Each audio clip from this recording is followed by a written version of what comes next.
And Kalyan గారు, so ma'am చేస్తేనే చేస్తాను అని చెప్పేసి చెప్పారు. అంటే ప్రదీప్ గారు మీ దగ్గరికి వచ్చి స్టోరీ చెప్పినప్పుడు ఆ క్యారెక్టర్ విజయశాంతి గారిని ఊహించుకున్నారా, లేకపోతే ఏంటి, అసలు ఎలా జరిగింది మీ ఇద్దరి మధ్య? ఈ స్టోరీ చెప్పేటప్పుడే మదర్ క్యారెక్టర్ పేరు వైజయంతి గారు, ఆ పాత్ర వేసేది విజయశాంతి గారు అని చెప్పిన తర్వాత, కథ మొత్తం విన్న తర్వాత మైండ్లో కూడా ఫిక్స్ అయిపోయాం. ఈ క్యారెక్టర్ అమ్మ చేస్తేనే కరెక్ట్, అమ్మ చేయకపోతే ఏంటి అనేది అసలు బేసిక్గా ఇంకో థాట్ రాలేదు.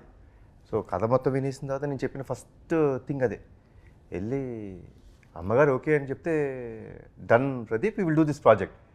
లేకపోతే ఎక్కడో something is missing, the mother character is going to miss out ఈ సినిమాకి.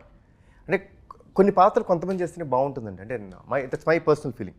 ఇప్పుడు కృష్ణుడి పాత్ర ఉంటుంది, నేను మా తాతగారిని తప్ప అసలు ఎవరిని ఊహించలేదు. సో కొంతమందికి కొద్దిగా టేలర్ మేడ్ క్యారెక్టర్స్ అంటామా, దేవుడిచ్చిన వరం అంటామా మనకు తెలియదు, ఇట్స్ మెంట్ ఫర్ దెమ్. అలా ఈ ఫిలింలో ఎస్పెషలీ ద కర్తవ్యం ఇస్ వన్ ఆఫ్, నాకు తెలిసి అప్పట్లో పాన్ ఇండియా సినిమా ఫస్ట్ అమ్మా కదా, మీరే హిందీలో చేశారు.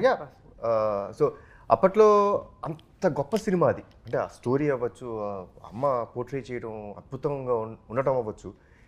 సో ద సేమ్ పేరు పెట్టి ఇప్పుడు అంతే ఫెరోషియస్గా ఉండే ఒక పోలీస్ క్యారెక్టర్ ఉండే మదర్కి ఒక కొడుకు అర్జున్ అనే పేరు ఉంటే ఎలా ఉంటుంది అనేది చెప్పిన వెంటనే అలా మైండ్లో పడిపోయిన ఇమేజెస్ అమ్మ. సో ఐ డిసైడెడ్ ఆవిడ చేస్తేనే కరెక్ట్.